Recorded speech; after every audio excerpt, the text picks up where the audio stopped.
Good evening and welcome to Your Right to Know by the Fitchburg Republican City Committee meeting. My name is Mary Lotz and I will be your host for this evening's show. My friend and co-host Andrew Kuchar is on assignment, as we like to say in the business. So I will be here joined by two friends, of course, Dr. John Strang. John, welcome. John is the chairman of the Fitchburg Republican City Committee and also has his doctorate in philosophy from Boston University and is a retired professor. And joining John and me tonight is Dr. Tim Markey. Dr. Markey has his doctorate from Harvard University and is an instructor of Latin and French at Worcester Academy. Dr. Markey, Tim, may we call you Tim? Oh, I hope so. Yes, thank you. Yes. Tim is also proudly and honorably running for the Gardner School Committee. And for that, we really respect and applaud you, Tim, for your efforts to do this. And so our topic tonight is actually a continuation of our August show, and that was on the unraveling of the American experiment. And it was such an insightful show. We now need to follow up on that and take it a step or two further. So, John, Tim, take it away. Okay, thank you very much. What I'm going to do is give a summary of where we got in August, because it's been almost 2 months since that show.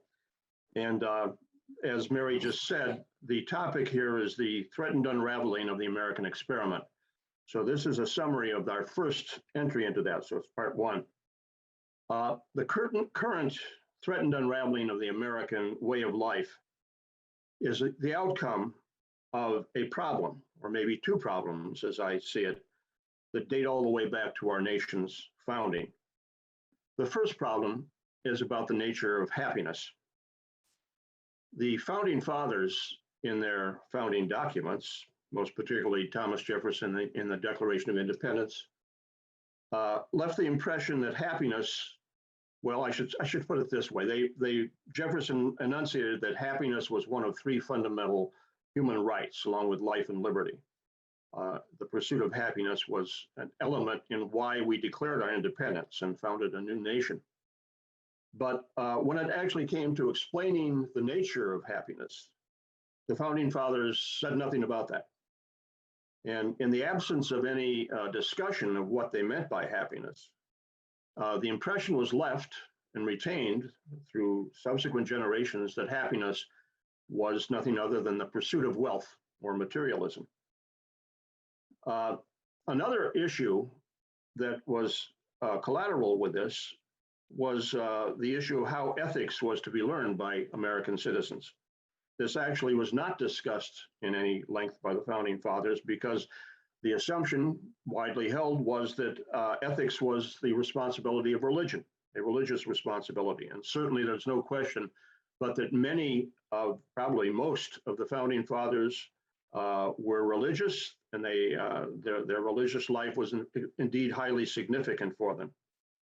But at any rate, these two assumptions, namely that happiness, practically speaking, amounted to the pursuit of wealth or materialism, and that ethics was an issue that was to be resolved in the churches, these two assumptions were active for over 2 centuries of our history. The assumption that happiness is wealth acquisition and capitalism is its mechanism, and that ethics is properly taught through churches.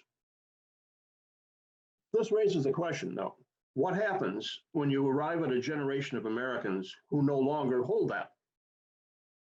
What happens when an American generation comes about that distrusts capitalism and ceases to be church-going? Well, this is the situation we find ourselves in, because there's a lot of evidence that the younger people in our country, the young generation in our country, is ceasing to be observant of religion. It's not church-going. There's a lot of evidence for this. If we have time, I can go into some of it. For example, through the Pew Research Center, one of the major polling organizations in our country.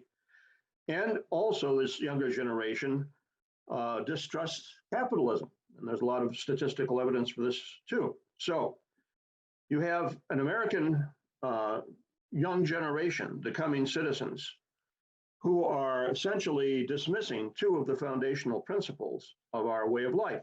They don't go to churches, they don't believe in religion as a basis, and they distrust capitalism as the mechanism of our economic welfare.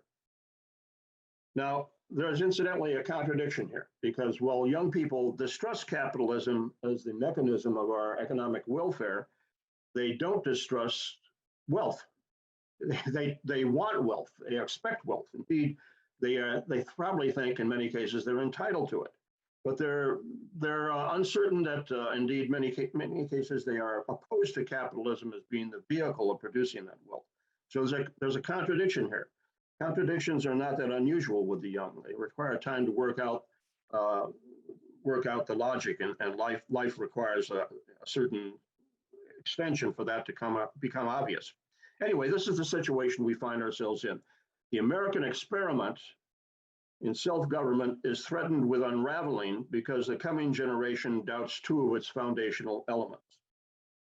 So this raises the question, how are we to regain the loyalty of the coming generation of Americans? Or to put it another way, how are we to retain the dignity and truth of the American experiment in self-government? And what I proposed in the first part of this, when we exposed this in August, may strike some people, some hearers or listeners as odd, but I'm proposing that we take a look at Aristotle. And the reason I propose this is because a similar quandary came up in ancient Greece to the one we're facing now.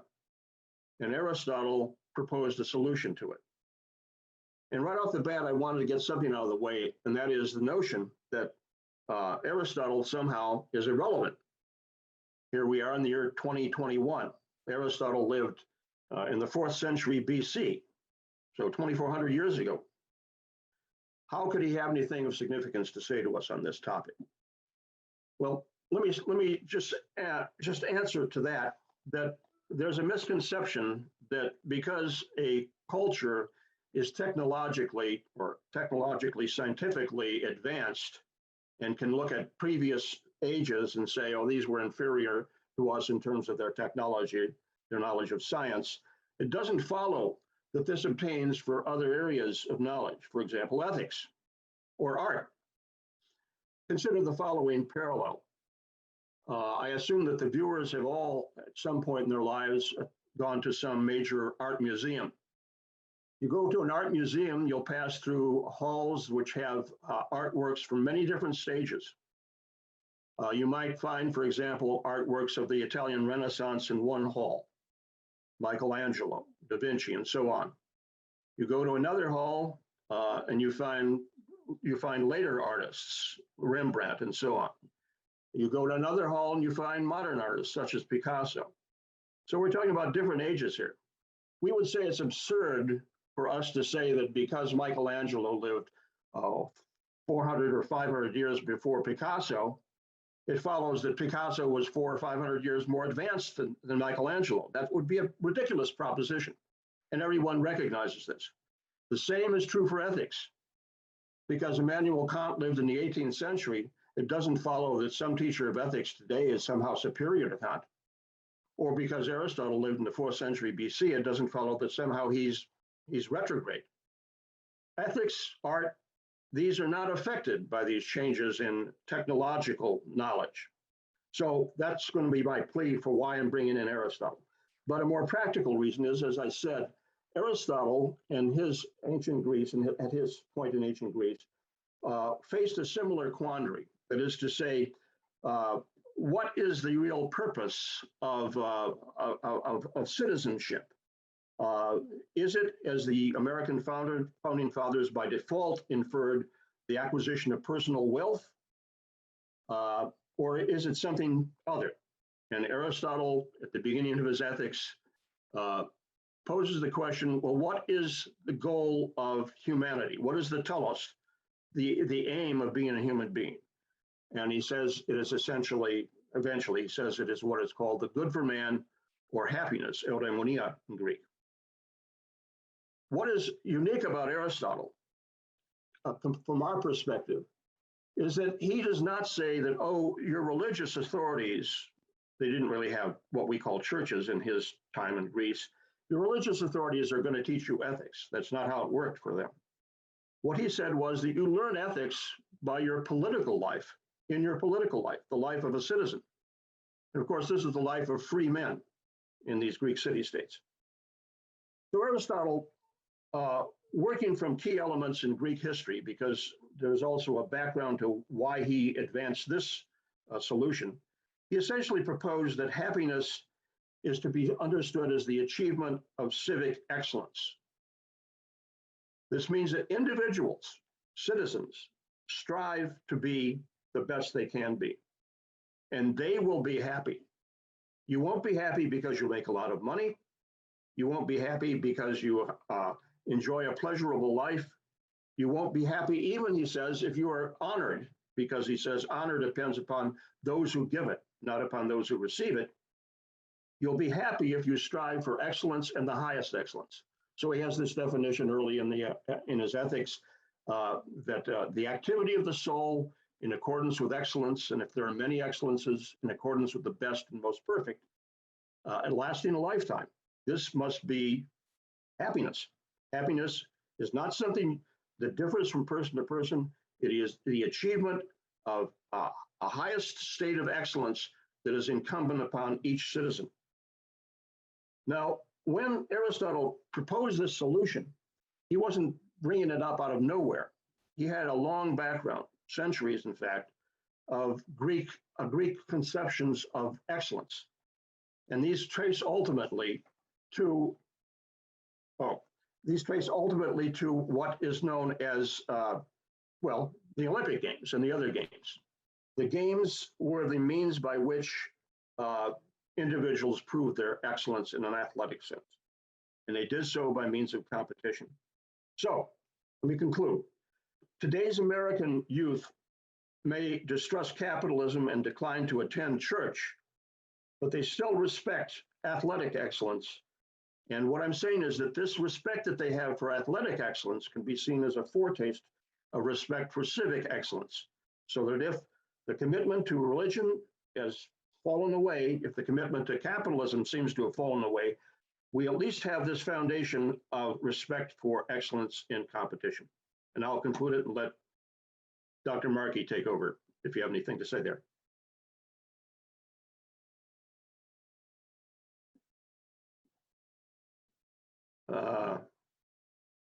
Your sound is not coming through. The old Zoom problem of not being on the audio, but I was thanking you, John and Mary, for inviting me to reply. And it's truly a pleasure, as I've gotten to know you both over the last year or so, to see you again and to hear from you and to enjoy what I'm hearing, because I always learn so much from both of you. John is a first-rate mind, if I may speak in the third person, and so inspired under the influence of both Greek and German philosophy in the original. So this is a feast for me to be hearing such ideas and arguments, and to be among such wonderful friends. So I guess I will just say right away that I agree, and that your last point to do with athleticism, as someone who has taught at schools for nearly 20 years with proud athletic traditions, and I'll keep my last point anchored to your last point and start a bit more broadly, really in the spirit of a conversation.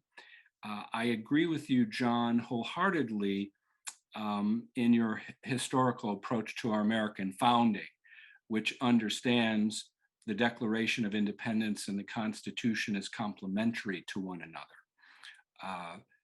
That may seem to you and me as unexceptionable, but for the reason that the many reasons that prompt you to bring up the subject, we know that's no longer an easy assumption to make.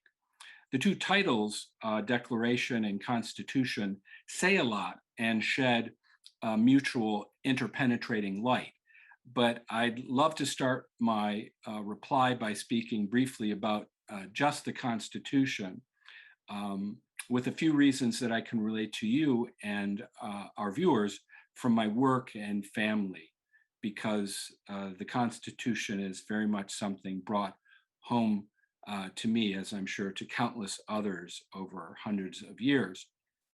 For one thing, it brought fresh and solid understanding to my AP French students to compare and contrast the Constitution with the later French Déclaration des droits de l'homme et du citoyen, sometimes mistakenly translated as simply the Declaration of the Rights of Man. But in fact, it's the rights of man, meaning mankind, and of the citizen, so specifically French people, who are no longer, after the French Revolution, subject to a crown. It's not easy to compare and contrast these two enormous documents, but I, for one, find the Constitution the more robust instrument, more comprehensive and articulate of human rights. And as an amateur in history, I can only wonder if our Constitution played a role in keeping a post-revolutionary peace in America so tragically lost in the terror after the French Revolution. We had nothing of the sort. Keeping the peace after war was a major theme for the Romans. Cicero, for one, believed in mercy and justice for the conquered. But there are two more reasons. One, our son decided to become a fighter pilot as a high school junior. We found a reply and were invited to Quabbin Regional High School by Captain Daniel Brennick to a Memorial Day ceremony for some introductions. And the first question Dan asked me was whether I had taken the oath. Not had I served, but had I taken the oath. That was about 10 years ago, and the question has stayed with me ever since then. When our son commissioned as an ensign in the United States Navy 6 years later and was pilot designate going on to Pensacola to live his teenage dream, we asked our son's greatest mentor, Captain Brennick, to administer the oath. And I think it's fairly familiar to many people, but our son swore to support and defend the Constitution of the United States against all enemies, foreign and domestic, and to bear true faith and allegiance to the same meaning the Constitution. My wife and I knew then and now that that oath included laying down one's life. For what kind of a document does one lay down one's life? What I'm driving at is this. That question is one perhaps every American should ask. Finally, in teaching Latin, I discovered that in the broad or narrow context of war, a warrior, like Aeneas in fiction and Caesar's officers in history, constituit. He stood, took a stance, or seriously decided or determined something. My intuition, as it came to be, of the life or death origins of the word constitution proved true. The verb does lead to the noun. The etymology in English via French is directly from Latin. It happens. What I think about this is not only that we should ask what kind of document is worth dying for, but also how the very name Constitution has really to do with taking a stand. But not just any stand, a stand worth dying for. I also agree with your framing of the problem of what I would call anti-constitutionalism, John, which, as we know, comes in a dizzying variety of guises. And this is not where I think we part company, but I think I see things in a slightly different light, not in disagreement. it seems to me that what you're getting at, and eloquently, is what Bishop Robert Barron also happens to have treated in quite recent memory. And the analogy I would share is this. A vase of roses is very beautiful to behold, but the roses are also cut flowers. Even if one could preserve the appearance of the flowers, by being cut, they die. They die, of course, for being cut from their sources of life. However beautiful and temporarily suspended in that beauty they may be by a florist. Bishop Barron credited this argument, cut flower culture, to its author, William Herberg, 1901-1977, who held that without Judeo-Christian roots still deep and growing, Western culture becomes no more than cut flowers destined to die and wither away. And I think to that picture, I still wholeheartedly agree with John. There's Greco-Roman mediation in Judeo-Christianity, and that cannot be lost sight of for the reasons John beautifully put. So I believe that your claim, John, regarding the overall problem is perhaps twofold. Lapsing in confidence in the Constitution cuts the flower of Republican democracy. On the other hand, the crisis in faith in capitalism, I should say among the young, even the moderate capitalism to which I believe you refer, cuts the flower of happiness, ultimately defined, if I follow you correctly, by material prosperity. And I am again convinced. History, simply put, supports your claim. It's impossible for me, looking over pictures of American cities of the earlier 20th century, without attributing the beauty that's perfectly obvious to the labor and planning of men and women dedicated over decades to accommodating themselves and others happily in the here and now. An enlightenment dream come true, but not without many intermediating institutions according to which they lived. Think of the Olmsted Parks in Buffalo, Boston, and New York, and also the Olmsted grounds of the Capitol and White House, among many examples from sea to shining sea. Regarding your solution, I am also, again, with you. For me, however, I say, however, I don't think we're in disagreement. This is an addition rather than any adverse argument. Because the government is by and for the people must take care to live out their lives as best they see fit, albeit under the rule of law, according to institutions that are, after all, far older than the United States of America. The Soviet Union attempted to annihilate the Orthodox Church, and failed. I met my hero, the Nobel Peace Prize winner, Lech Walesa, who made some years back, and he made no secret of the fact, he saw it as a fact, that Pope St. John Paul II and Ronald Reagan ended communism in Eastern Europe. At all events, unless the private institutions of our daily lives and constant aspirations thrive, we are cutting the flowers without which the American experiment in Republican democracy dies. Government cannot substitute for those institutions, much less replace them.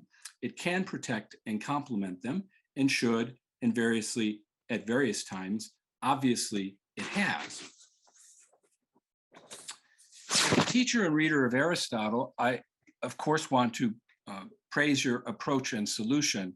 As a reader of Aristotle, I think I am on firm ground, but please correct me if I am wrong. I know you have the Nicomachean Ethics right there in Greek, that politics is life lived best, which, by the way, as we all know, is different from campaigning.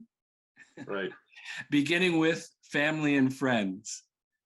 Right. So politics cannot really be, for Aristotle, one way and ethics another. All of my Latin and French students, because ultimately your argument resides in our future thanks to the physical education, particularly of our students. And I'm happy to say that all of my Latin and French students warm to distinctions like that, such as we find in Cicero and Seneca, whom we read every year in Latin. And even François Cheng, an academician in AP French.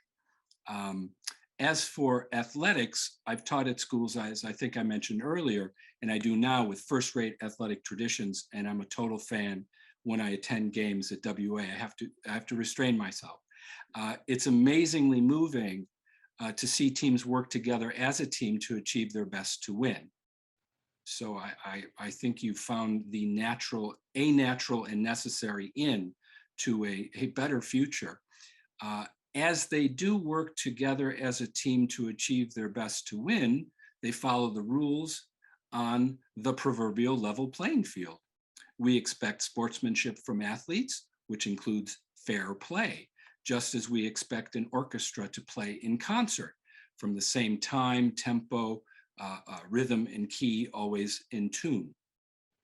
But the decline in music in public schools simply reminds me, for one, of the need to plant and cultivate those flowers, which later blossom in Symphony Hall. Well said. Well said indeed. I'm not sure how much time we have left here. Murray will jump in. But one thing you said, I'll just make this my concluding comment. My mind always goes back to the words from the Iliad, where one warrior goes into battle and his opponent says, "Why are you here?" And he says, "My father sent me here to be best and to overcome all others." This notion of achieving excellence is really deeply embedded in our whole spiritual existence. And I'm calling for a reawakening of that as a sort of salvation point. I don't disagree with anything you had to say, as I understood it. Yeah, and I applaud both what you said and how you said it. Thank you. I'd like to just say thank you, Tim, for being with us tonight. I personally loved your cut flowers theory. I know it's not your theory, but you spoke to it tonight. And to bring it back to what John was saying, and the whole thought, I think today we're seeing the cut flowers theory play out in reality with so many of our young people and our youth. There's no roots among what our youth believe, what they think, what they articulate, how they act. In fact, we're cutting the roots of history all the time so that even that perspective of the past is being sort of cut, that we don't have our students even able to learn that. So I think what you've all talked about tonight is so important and so vital for us. So thank you very much, both of you for coming. Tim, your website again is timmarkey.com. I love it. And for our listeners, thank you so much for coming and joining us tonight, the Fitchburg Republican City Committee, and watching Your Right to Know. As we leave you, we want you to remember that to us, the GOP stands for growth, opportunity, and prosperity for all people. And we always stand for freedom. And viva la roots. They're important for our cut flowers of life. Thank you both. Thank you. Thank you. Thank you.